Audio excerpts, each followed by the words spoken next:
You're listening to an archived Cabral Concept podcast. After listening to this show, check out the most up-to-date podcasts available at stephencabral.com/podcasts or search directly on iTunes. And now, welcome to the Cabral Concept, where board-certified naturopath and integrative health practitioner Dr. Stephen Cabral shares how he was diagnosed at the age of 17 with a life-altering illness and given no hope for recovery. It was only after studying and traveling all over the world did he discover how to combine ancient Ayurvedic healing practices with state-of-the-art naturopathic and functional medicine to fully rebalance the body and re-energize it with life. It's time to discover how to get well, lose weight, and finally feel alive again. And now, here's your host, Dr. Stephen Cabral. Today on our Weight Loss Wednesday show, we're going to tell you how to crush food cravings by balancing two specific hormones. And this show actually was kind of born out of last Friday's show, which I went pretty in depth onto the obesity genes and the specific genes, or they're called single nucleotide polymorphisms, referred to as SNPs, that actually affect our body's ability to lose weight or gain weight or kind of maintain homeostasis, which just means maintain that same exact weight. That's our set point. So the research is really interesting, but I realized that as I was going through that show, and again, I'm not using any notes, I'm just kind of talking to you how I would talk specifically with you if I was on Skype or if I was with you in my office. But I realized that as I was doing that show, it might have been a little bit too in-depth. And so what I want to do right now is I simply want to break down the science. I want to share with you two specific hormones that everyone should know about, whether you're trying to gain weight or lose weight or just maintain for a nice healthy weight going forward. And I want to do that in a pretty straightforward manner. And then, of course, at the end, I want to give you action steps.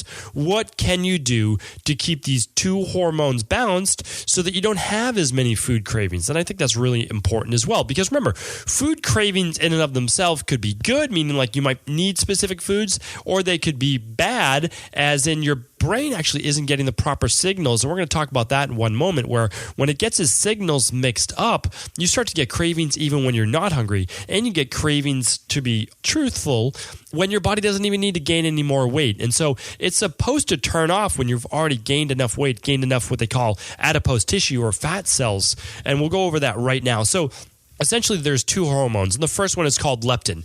You heard me speak about them last Friday. If you didn't tune into that show, I highly recommend it. That was, I think, a great show. It was specifically about women's health, and we went over a lot of the women's health issues called the obesity gene, 5 factors that steal your youth, and just one great book review that I did. That was episode 399.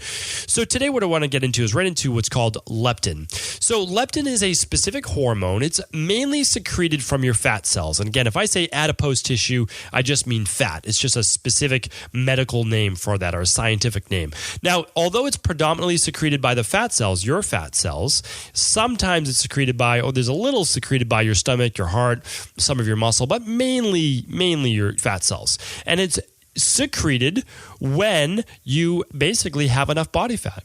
So when you have enough body fat, your fat cells will secrete this specific hormone, leptin. Leptin will then travel it through your blood, and it will go to your brain. It will pass that blood-brain barrier to the hypothalamus, and then the hypothalamus will say, okay, we have enough fat, so now let's cut down on appetite. Let's cut down on cravings, and we're also going to increase potentially metabolism. There's some good science and research on this right now. So what should happen is the more fat you have, so the larger you get, the more overweight you get, or just a healthy body fat, which is really what we want to focus on today, because remember, everyone needs body fat. For men, really healthy, really great, between 14 and 18%, and for women, between 18 and 22%. That's just really just healthy in general. Can you go lower? Yes, but you don't need to. You can go lower for our vanity standpoints. There's nothing wrong with that either, to have a flatter stomach or any one of those specific things. But we're just talking about health overall today. So essentially what happens is when you gain enough fat, or you add enough fat to your body, your cells, your fat cells, send a signal to your brain saying, okay, we've had enough fat, we're full, we have enough weight, that means we're not going to starve, we're good for survival reasons, let's decrease hunger. And that's what leptin does. It decreases your hunger levels when your brain is getting proper signals. The problem is, and again, leptin. The more leptin, the better. If you want to try to lose weight, that's what you want. Basically, you want your fat cells saying, we have enough, we're good, we're going to decrease hunger, and then you're not as hungry. So you can eat a little bit at each meal, and you get plenty of calories. You don't overeat. That's the big problem. Well, here's the issue, is we run into something called leptin resistance. So this is kind of like what I've talked about in the past, type 2 diabetes, or diabetes in general, but we'll talk about type 2 diabetes. You have cells, and in your cells, or on the outside of the cells, there are receptors. So when sugar is high, your cells should actually start to pull sugar into them. When that doesn't happen, greater amounts of insulin are produced by your pancreas into your blood to try to then unlock those cells, unlock the locks of the cells. They're the key that push more sugar into your cells. The issue is your body can become what's called insulin desensitized. But your body can also become leptin resistant or insulin resistant, leptin resistant, same thing. The difference with leptin is that your hypothalamus or your brain becomes resistant to the signals of leptin. So your fat cells can be saying, okay, we have enough fat, let's increase leptin levels. Okay, tell the hypothalamus, tell your brain to say, we're no longer hungry, we don't need any more food. That signal is lost. It's missing, it does not work, and the pathways become somewhat shut down. So although the pathways and how they're shut down are still being specifically studied, there's some great theories. I'm just not going to share them with you today because honestly, it doesn't matter. But what I want to tell you right now is that it's looking like right now, processed foods and fructose make the body more insulin and leptin resistant. So now, not only are you going to not be able to burn body fat because your blood sugar levels are higher, you're also not going to be able to tell your brain, because you can't produce enough leptin, that you're no longer hungry. So what's our main thing that we need to do? We need to cut soda out of the diet. We need to cut fruit juices out of the diet. We need to cut processed food out of the diet. If you have fruit, great. Then you're going to have berries. You're going to have the whole fruit itself. You're going to have the fiber. That's great. And we'll talk about that more towards the end right now as well. But really, it's the processed food. That's really what we're looking at.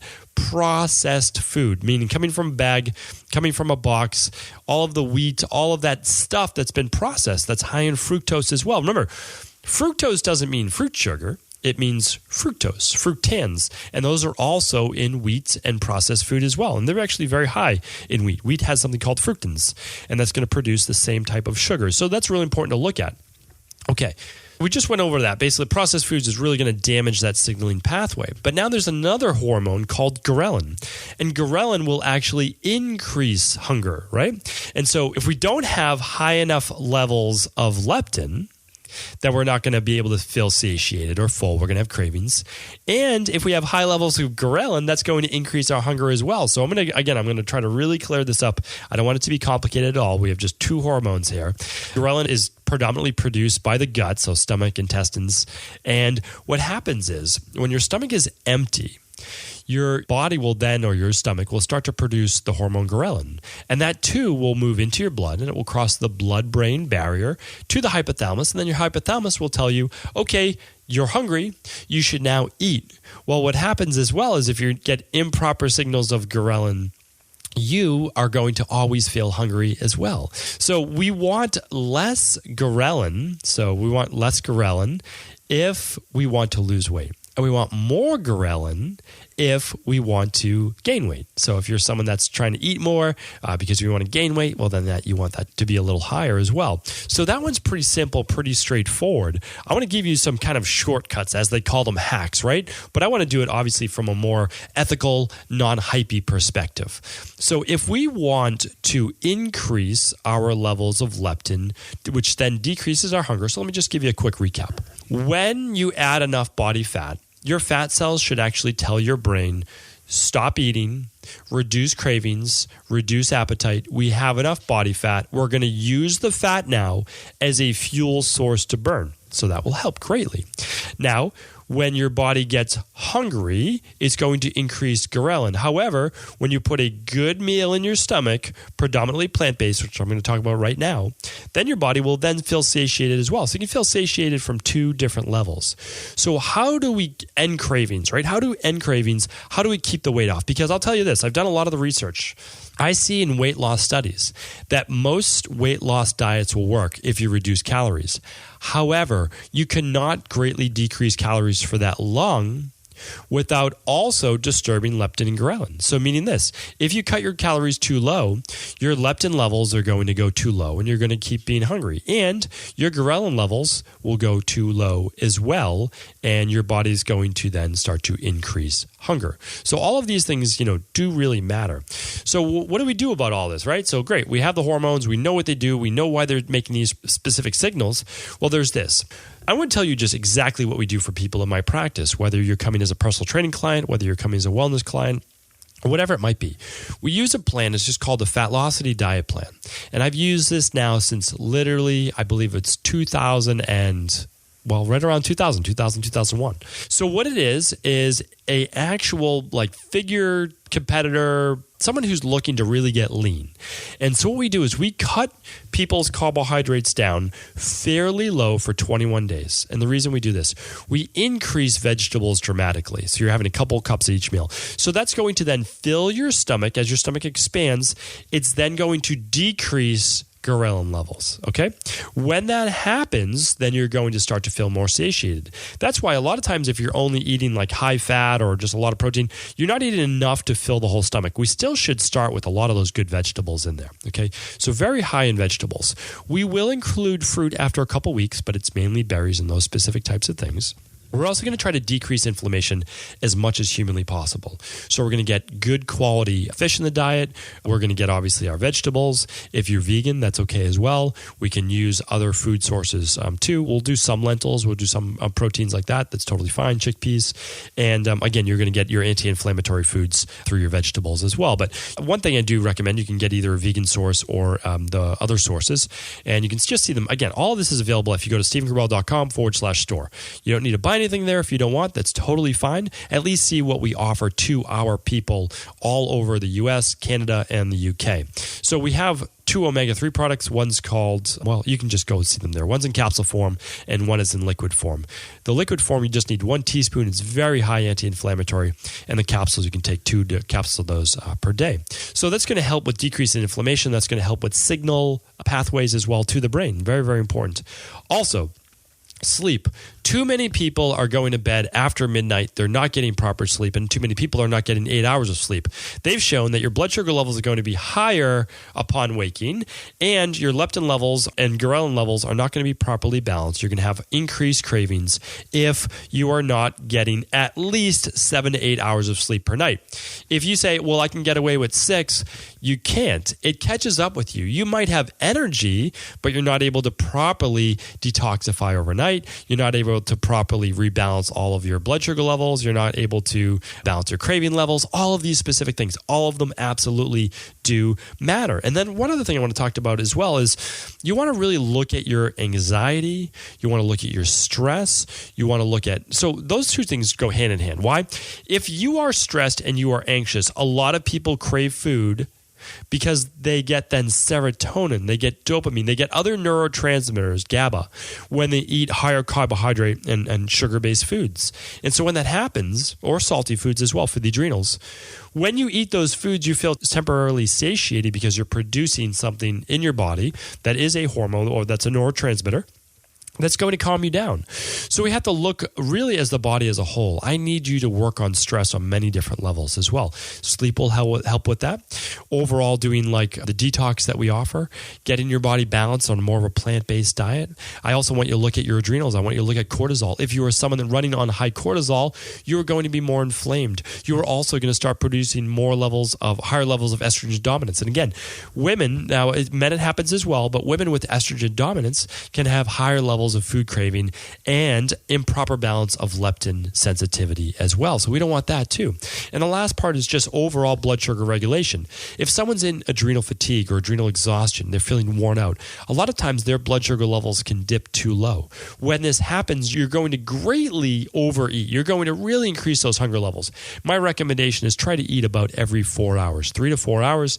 If it's a larger meal, let it move through your stomach first, and that might be 4 to 5 hours even. It just depends on your digestion, how quickly you do break down foods. For people with adrenal-based issues, I do highly recommend easy to digest meals so that's not taking a lot of your energy in general. So to recap, we want to balance these two specific hormones in order to really greatly reduce our appetite to a normal level. I'm not saying you don't want to eat. That's not true at all.